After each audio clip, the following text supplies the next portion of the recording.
저는 시댁과 인연을 끊고 거의 남보다 못한 사이로 살고 있어요. 많은 며느리들이 제 이야기를 들으시면 놀라시거나 부러우실 겁니다. 저도 처음에는 그런 결정을 하기 힘들었고 실천하기도 꽤 어려웠어요.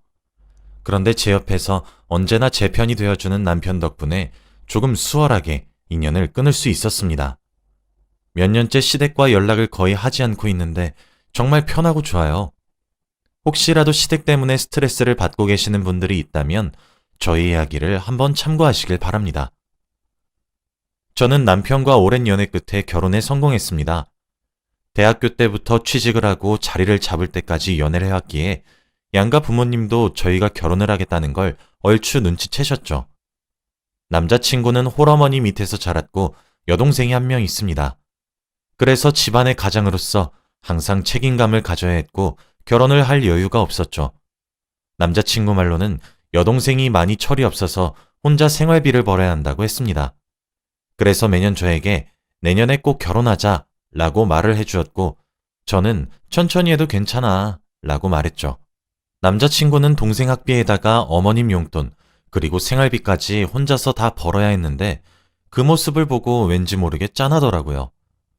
혼자 모든 짐을 다 짊어서 살고 있으니까 남자친구의 여동생과 어머니가 조금 밉기도 했습니다. 자기 아들과 오빠가 이렇게 고생하는데 왜 도움을 주지 않는 건가 싶었죠. 그리고 저희의 결혼이 매년 밀리는 이유도 남자친구의 벌이 때문이었기에 많이 속상하기도 했어요. 그런데 계속 돈에 얽매여 있는 남자친구를 보니까 이 남자와 결혼을 하면 그 짐이 저한테까지도 떠넘겨질 걱정이 생기더군요. 그래서 조금씩 결혼에 대해서 고민을 했던 것 같아요. 돈을 벌어서 매일 어머니와 동생한테 주는 남자친구를 보면서 곧 제 미래가 될 것 같았거든요. 저는 그렇게 하기 싫었고 결혼을 해서 시어머니와 시누이에게 제 월급의 대부분을 드릴 수 없었습니다. 이 생각을 남자친구에게 직접적으로 말을 하지는 않았는데 제가 집안에서 남자친구 혼자 돈 버는 모습을 좋지 않게 보니까 대충 눈치를 챈 것 같더라고요. 제가 결혼을 계속 미루려고 하고 돈 얘기만 나오면 예민하게 구니까 말이죠. 수정아, 내가 지금 돈 벌면서 어머니하고 여동생한테 계속 갖다 바치기만 하니까 너도 결혼하면 그렇게 할 것 같지? 걱정하지 마. 넌 내가 절대 그럴 일 없게 할 거야. 그리고 결혼하면 나도 이렇게 돈만 벌지 않을 거고 주기적으로 적은 액수의 용돈만 드릴 거야. 남자친구의 이런 말을 하면서 저에게 결혼에 대한 생각을 포기하지 말라고 말해주었죠. 그 말을 들으니 확실히 고민이 사라지긴 했지만 이건 단순히 남자친구 의견이지 남자친구 가족의 의견이 아니니 완전히 마음을 떨칠 수는 없었죠. 사람들 말 들어보면 결혼하고 나서 남편이 시어머니한테 잡혀 산다는 말도 많이 들었거든요. 남자친구가 워낙 가족들을 많이 아끼는 사람이라 시어머니가 돈 달라고 하면 고지고대로 돈을 줄 것 같았습니다. 하지만 그래도 이 사람이 좋았는데 헤어질 수 있겠나요? 아직 제대로 인사도 안 드렸는데 시어머니와 시누이한테 편견을 가지면 안 된다고 생각했습니다. 그리고 결혼 허락 겸 저녁 식사를 하러 처음으로 남자친구 집에 갔어요. 그날 어머니와 남자친구 여동생을 보고 결혼을 해야 할지 말아야 할지 결정하기로 했죠. 가기 전에 정말 걱정하면서 들어갔습니다. 저를 어머니와 남자친구 여동생이 안이 곱게 보면서 결혼 허락을 안 해주실 것 같았거든요. 그들도 대충 남자친구가 저와 결혼을 한다면 주기적으로 주는 남자친구의 용돈을 받지 못할 것을 알 테니까요. 한바탕 기싸움이 날 것을 각오하고 집 안으로 들어갔습니다. 그런데 제 예상과는 전혀 다르게 저를 환영해 주시더라고요. 집에 귀인이 왔다고 하면서 말이죠. 그리고 환하게 웃으시면서 저를 안내해 주시는데 오히려 오해한 제가 죄송스러울 정도였습니다. 저는 인사를 드리고 식탁에 앉아 넷이서 식사를 했어요. 시어머니께서는 제 밥그릇에 반찬을 계속해서 올려주셨고 시누이도 저한테 칭찬을 많이 하더군요.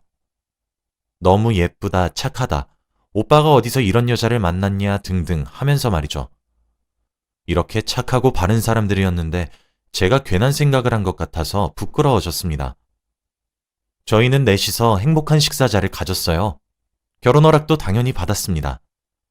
하루라도 더 빨리 결혼식을 올려서 얼른 저를 가족으로 맞이하고 싶다고 하더라고요. 저도 너무 좋았고 시어머니와 시누이의 인상을 보니 너무 좋은 분들 같아서 기뻤습니다. 남자친구와 저는 빠르게 결혼식을 올렸고 많은 사람들의 축하 속에서 부부가 되었어요. 저희는 분가를 하면서 살았고 시댁의 괴롭힘 따위는 전혀 없었습니다. 너무 좋은 분들이시라 저희가 걱정하지 않아도 눈치껏 먼저 빠져주셨죠. 가끔씩 안부 전화도 했고 주말이나 쉬는 날에 찾아뵙기도 했습니다. 시어머니와 시누이 두 분과 함께 있으면 저도 좋아서 오히려 더 자주 가고 싶기도 했고요. 그리고 저희 부부는 시어머니와 시누이와 함께 넷이서 여행도 종종 갔습니다. 어디 가고 싶냐고 여쭈어보면 저희가 숙소도 예약하고 식비도 다 내면서 갔죠. 솔직히 비용이 부담되긴 했지만 가실 때마다 좋아하시는 모습을 보면 괜찮아졌어요. 그런데 저는 마음 한켠으로는 친정 부모님이 걸리더라고요. 시댁과 여행은 몇 번 갔었는데 친정 부모님과는 한 번도 간 적이 없어서 남편에게 이번 달에는 친정 부모님과 가자고 했어요. 원래 한 달에 한 번씩 시댁 가족들과 갔었거든요. 남편은 안 그래도 저한테 그렇게 하자고 말하려고 했다며 좋다고 했고 저희는 친정 부모님과 여행을 갔습니다. 확실히 저희 가족이랑 여행을 가니까 심적으로 편하긴 하더군요. 그리고 저희가 비용을 다 지불한다고 했지만 어머니와 아버지가 여행이 끝나고 저희에게 돈을 지불하셨습니다. 여행 동안 쓴 비용들을 다 기억하시고는 한 번에 다 송금해 주시더라고요. 시댁 가족들과 여행을 갔을 때는 매일 저희가 일하고 음식 차리고 하면서 바쁘게 움직였는데 친정 부모님과 여행을 가니까 오히려 저희 보고 쉬라고 하시면서 다 알아서 하셨어요. 정말 오랜만에 휴식이라는 것을 하고 집으로 돌아온 기분이랄까요? 저와 남편은 친정 부모님과도 여행을 주기적으로 가기로 정했습니다. 이번 달은 친정 부모님과 여행을 갔으면 다음 달은 시댁 가족들과 여행을 가면서 번갈아 가보기로 했죠. 그런데 이 의견을 반대하는 사람들이 있었습니다. 바로 시어머니와 시누이였어요. 매달 여행을 가서 저희가 내는 비용으로 휴식을 하고 오던 시어머니와 시누이는 갈 수 있는 기회가 반으로 줄었으니 저희에게 그러지 말라고 하더군요. 그러면서 결혼하면 친정과는 원래는 거의 인연을 끊는 게 맞다고 했습니다. 어떻게 저희 엄마와 아빠의 인연을 끊나요? 절대 말도 안 되는 소리였죠. 따지고 보면 시어머니와 시누이를 모시고 놀러 간 적이 더 많습니다. 그런데 이제 여행을 갈 횟수가 줄어들고 저희가 친정 부모님과 더 붙어 있으니 질투 비슷한 걸 하시더라고요. 우리 때는 결혼하면 친정이 어딨어? 시댁이 곧 친정이지. 남편은 그 말을 듣고 시어머니에게 화를 내며 그만하라고 했지만 멈추지 않았습니다. 집안의 분위기가 조금 이상해졌고 저와 남편은 이게 혼날 행동이었나 싶었어요. 왜 저희가 혼이 나야 하는지 모르겠더라고요. 저희가 시댁만 여행을 데리고 가는 게 아니라 친정 부모님까지 여행시켜드리는 게 이렇게까지 혼날 일인가요? 시어머니는 끝까지 저한테 비꼬면서 말했습니다. 그 말을 들으니까 왠지 저는 심보가 꼬여서 더 친정 부모님과 여행을 다니고 싶더라고요. 저와 남편은 기분이 상한 채로 집으로 돌아왔습니다. 남편은 미안하다며 시어머니가 하는 말 한 귀로 듣고 한 귀로 흘리라면서 사과하더라고요. 왜 시어머니가 잘못한 걸 남편이 사과를 해야 하는지 모르겠더라고요. 그날은 되게 기분이 찝찝한 채로 흘러갔습니다. 며느리는 결혼하면 친정과 인연을 끊어야 한다고 생각하는 시어머니에게 그 뒤로 연락을 잘 안 드렸어요. 왠지 모르게 정감이 가지 않았고 찾아가면 제가 서글서글하게 대하지 못할 것 같았습니다. 그런데 제가 한동안 연락도 안 드리고 찾아가지도 않았더니 저희 집까지 오셨더라고요. 원래 선뜻 먼저 오시는 분이 아닌데 말입니다. 그런데 어느 날 갑자기 오시더니 짐을 바리바리 싸들고 왔더라고요. 시누이와 함께 오셔서는 대뜸 저희 집 빈방에 들어가서 짐을 풀고 계셨습니다. 저와 남편은 너무 당황스러워서 뭐 하냐고 물어보았더니 시누이와 시어머니가 하는 말은 정말 가관이었어요. 아, 우리 여기 며칠 좀 묵다 가려고. 저희 집이 무슨 여관도 아니고 며칠 묵을 수 있으면 마음대로 있다가 가도 되는 곳인가요? 그리고 저는 아직도 그날의 앙금이 풀리지 않았는데 막무가내로 비집고 들어오셔서 너무 무례하게 굴었습니다. 한 번도 며칠 동안 한 집에서 있어 본 적이 없어서 많이 당황스러웠죠. 남편은 제 눈치를 보면서 당장 나가라고 풀었던 짐을 다시 싸고 있었습니다. 그런데 시누이가 갑자기 남편 보고 오빠, 세연이한테 잡혀 살아? 언니, 좀 살살해요. 그래도 저희 집에서는 귀한 오빠예요. 이렇게 쥐잡듯이 살면 오빠가 언니 금방 질려서 다른 젊고 예쁜 여자 만나버린다니까? 그때 언니도 할 말 없잖아요. 라고 하는 게 아니겠나요? 결혼 전에 상냥하고 귀여웠던 신우이의 모습은 온데간데 없었고 제 성질을 박박 긁어댔습니다. 저는 얼굴을 보기도 싫어서 말에 대꾸도 하지 않은 채 방 안으로 들어가서 혼자 화를 삭혔죠. 거실에서 남편은 신우이와 시어머니와 싸우고 있었고 시어머니는 아니 시어머니 좀 채워줄 수도 있지 왜 난리야. 네 와이프 그날이니? 왜 이렇게 예민해? 라고 하더라고요. 그걸 듣고 있는데 화가 미친 듯이 났습니다. 제가 원래 착한 성격이 아니어서 화가 나면 참지 못하고 달려들어요. 그런데 제가 이 정도 참은 거면 정말 많이 버틴 겁니다.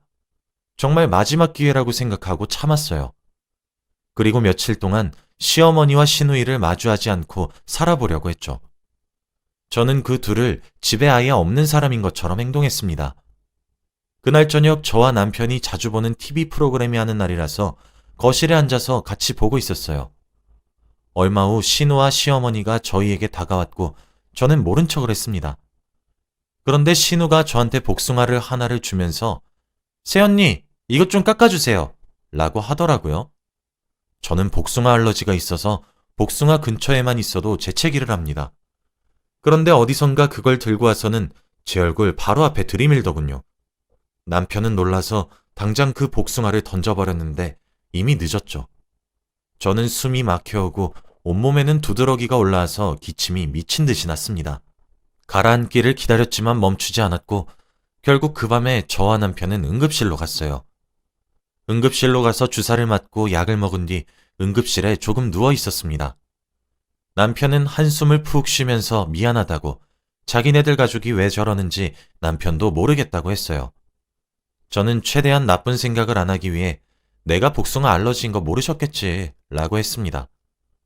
하지만 모르고 했다고 쳐도 병원에 같이 오지도 않았고 미안하다는 연락 한 통도 없었어요. 저는 그때 당장이라도 죽을 것 같이 힘들었는데 말입니다. 응급실에서 남편과 같이 누워있다가 집으로 돌아가니 새벽이더라고요. 이미 시어머니와 시누이는 자고 있는 것 같았고 저희는 피곤한 상태였기 때문에 바로 방으로 들어가서 잠을 잤습니다. 그런데 밤에 잠을 자려고 하는데 제가 아까 응급실에서 조금 졸아서 그런지 눈을 감아도 잠이 오지 않더라고요. 잠깐 주방에 가서 물을 한 잔 먹으려고 나가려고 하는데 거실에서 전화 소리가 들렸습니다. 자세히 들어보니 시누이가 누군가와 통화를 하고 있더라고요. 그때는 새벽 3시쯤이었기에 이 시간에 통화를 한다는 게 조금 놀랍긴 했습니다.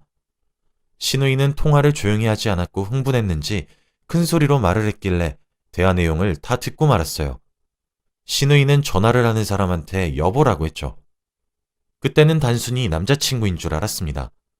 그런데 대화 내용이 어딘가 이상했어요. 여보, 나 어떡하냐고. 오늘 병원 갔다 왔는데 무려 4주차래. 지금 빨리 아이 지우던지 해야 한다고. 나 엄마한테 클럽에서 실수 왔다고 하면 정말 호적파요. 그러니까 우리 깔끔하게 반반 내서 아이 지우자. 응? 너도 책임 있잖아. 여보세요? 여보세요? 이야기를 들어보니 시누이가 임신을 한 것 같더라고요. 그것도 클럽에서 하룻밤에 실수로 말이죠. 정말 놀랍고 충격적이었습니다. 들어보니 상대 남자도 이미 손을 놓은 것 같더라고요. 저는 그때 방문을 열고 거실로 나갔고 시누이는 저와 눈이 마주쳤습니다. 저를 보고 굉장히 놀라했고 저는 드디어 시누이의 약점을 잡았다는 생각에 기뻤죠. 시누이는 저를 보고 제발 오빠랑 엄마한테 말하지 말라고 했고 저는 대신에 한 가지 부탁을 들어달라고 했어요. 시누이는 뭐든 말하라고 했고 저는 해가 뜨자마자 시어머니 데리고 이 집에서 나가고 우리와 연을 끊으면 제가 아이를 지우는 비용까지 다 준다고 했습니다. 시누이는 오히려 저한테 고맙다고 해주었고 결국 저희는 비밀리에 약속을 하게 되었죠. 그런데 정말로 시누이는 아침 해가 뜨자마자 시어머니를 데리고 집에서 나갔습니다. 시어머니는 애가 갑자기 변하니까 영문도 모른 채 끌려 나가셨죠. 남편도 덩달아 놀랐고 저는 그들을 배웅하지도 않았습니다. 시어머니가 악착같이 버티면서 왜 그러냐고 시누이를 추궁했지만 말할 수 있나요? 이미 저와 약속을 했는데 말입니다. 결국 둘은 돌아갔고 집에는 저와 남편밖에 남지 않았어요. 남편도 갑자기 태도가 돌변한 시누이를 보고 당황을 했지만 어쨌든 집에서 나가니 좋아했습니다. 정말 신기하게도 그 뒤로 시어머니한테 연락이 전혀 오지 않았어요. 항상 전화도 하고 문자도 하시면서 시시콜콜 연락을 하시던 분이 전혀 하지 않았죠. 아마 시누이가 중간에서 하지 말라고 하는 것 같았습니다. 저는 약속대로 시누이한테 돈을 보냈죠. 그리고 저희는 시댁과 거의 연락을 하지 않은 채 보냈어요. 확실히 시댁과 조금 멀어지니까 스트레스를 받지 않게 되었고 저희에게 좋은 소식도 많이 들려왔어요. 바로 제가 임신을 했습니다. 임신을 한 사실은 시댁에게 알려야 할 것 같아서 문자로 조심스럽게 말씀드렸죠. 그런데 얼마 뒤 시어머니한테 연락이 오시더라고요. 나 없이 애 어떻게 키우려고 그래? 애 키우는데 한두 푼 드는 것도 아니고. 저는 애초부터 시어머니 도움을 받을 생각은 전혀 없었고 오히려 남편과 둘이서 감당하려고 했습니다. 그리고 저희가 돈이 부족한 것도 아니고 시어머니 말고도 친정 부모님도 계셔서 괜찮았죠. 애 맡길 사람은 생각도 안 하는데 벌써부터 그런 생각을 하시니까 너무 당황스럽더군요. 그래서 어머니한테 애 맡길 생각 없다고 단호하게 못 박았습니다. 절대 그럴 일 없고 어떻게든 저와 남편 둘이서 잘 키우겠다고 하면서 말이죠. 제가 임신하는 동안 계속해서 연락이 오셔서 성별은 뭐냐, 병원은 예약했냐 등등 다 물어보셨습니다. 이번 기회로 다시 연락을 시작하실 것 같았죠. 벌써부터 황혼 육아를 생각하시면서 자기 말고는 아이를 봐줄 사람이 없다고 생각하니까 조금 부담스러웠어요. 저와 남편은 다시 예전처럼 연락은 하고 지내는 사이로 지낼지 말지 고민했죠. 그러던 와중에 제가 출산을 하게 되었고 아이는 아들이었습니다. 정말 기뻤고 세상에 어떻게 이런 존재가 있나 싶을 정도로 성스러웠어요. 아이를 낳으니까 다들 아이를 보러 병원으로 오시더라고요. 그리고 오랜만에 시어머니와 시누이도 오셨습니다. 제 병실에는 저희 부모님과 시누이, 그리고 시어머니 남편이 있었어요. 아이를 낳고 얼마 지나지 않았어서 너무 힘들었는데 사람들도 너무 많으니까 불편하더라고요. 그리고 간호사분들도 남편만 있고 다들 나가달라고 했습니다. 그런데 저희 부모님과 시누이는 죄송하다며 후다닥 나갔는데 시어머니는 요지부동이었습니다. 끝까지 제 침대 옆에 앉아 계시더라고요. 그러면서 오히려 남편 보고 나가라고 했습니다. 자기는 꼭 손주를 보고 집으로 가야겠다고 하면서 말이죠.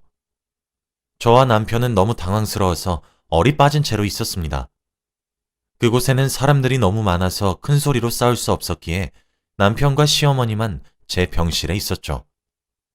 몇 분 뒤 아이가 제 병실에 들어왔어요. 정말 작고 귀여웠습니다. 간호사분께서 아이를 저에게 안겨주셨죠. 그리고 시어머니가 갑자기 저에게 안겨져 있는 신생 아이를 낚아채시더니 자기 품으로 안는 겁니다. 그러면서 아이고 우리 손주 이제 할머니랑 같이 살자 라고 하시며 우쭈쭈하고 있더라고요. 간호사분들도 당황하셔서는 할머니 그러시면 안 돼요 라고 할 정도로 위험한 상황이었습니다. 아직 아이가 태어난 지 얼마 되지 않아서 조심스럽게 다루어야 하는데 말이죠. 그럼에도 불구하고 시어머니는 고집을 피우며 나도 애 키워본 엄마야. 아기 다루는 건 그쪽보다 내가 더 잘 알아 라고 하시며 아이를 내려놓지 않았어요. 정말 화가 나 미치는 줄 알았습니다. 저는 제발 그만하라고 소리쳤어요. 배가 미친 듯이 아파서 소리 지를 힘이 없었는데 제 아들을 안으면서 마음대로 행동하는 시어머니를 보니까 어디선가 그 힘이 나오더라고요. 시어머니는 제 목소리에 놀라셔서는 아이고 이제 애 엄마 됐다고 시어머니는 나 몰라라니? 너 나랑 사이 안 좋으면 손해일 텐데 라고 하시면서 다시 그 얘기를 하셨죠. 저는 시어머니 면전에다 대고 말했습니다. 차라리 손해 볼 테니까 제발 저희 집에 오지 마세요. 이제 연 끊고 살자고요. 연락도 하지 마시고 집착도 하지 마세요. 저희 아들 어머니 댁에 절대 안 맡길 테니까 데리고 갈 생각도 하지 마시고요. 그때 제가 무슨 생각으로 그런 말을 한 건지 모르겠지만 그때 몸도 지치고 마음도 지친 상태였습니다. 저보다 나이 많은 어른에게 그렇게 막말한 건 잘못된 건 알지만 그때 화가 너무 많이 났어요. 어머니는 제 말을 들으시고는 싸가지 없는 년, 이 말을 내뱉으시고 병실을 박차고 나갔습니다. 그리고 아이는 다시 제 품으로 돌아왔죠. 시어머니는 그날 이후로 연락이 한 통도 없으십니다. 제가 많이 잘못해서 사과를 드려야 했는데 남편은 그럴 필요 없대요. 말 잘했다며 그때 그렇게 제가 말 안 했으면 남편이 말했을 거라고 합니다. 그래도 남편 하나는 정말 잘 만난 것 같아요. 지금은 시어머니와 연락을 하지 않은 지 4년 정도 된 것 같아요. 남편과는 연락을 하시는데 손주가 보고 싶거나 하시면 저는 잠깐 집 밖에 나가 있고 그때 집에서 남편과 같이 아이를 보십니다. 오히려 인연을 끊고 사니까 너무 편한 것 같아요. 친정에 더 연락을 많이 드릴 수 있고 눈치 보지 않고 자주 방문할 수 있습니다. 여러분도 혹시 제 이야기를 들으시고 시댁과 사이가 좋지 않거나 시댁과 인연을 끊고 싶다면 주저하지 마세요. 저는 지금은 후회 없고 속이 후련합니다. 제 이야기는 여기까지예요. 들어주셔서 감사합니다.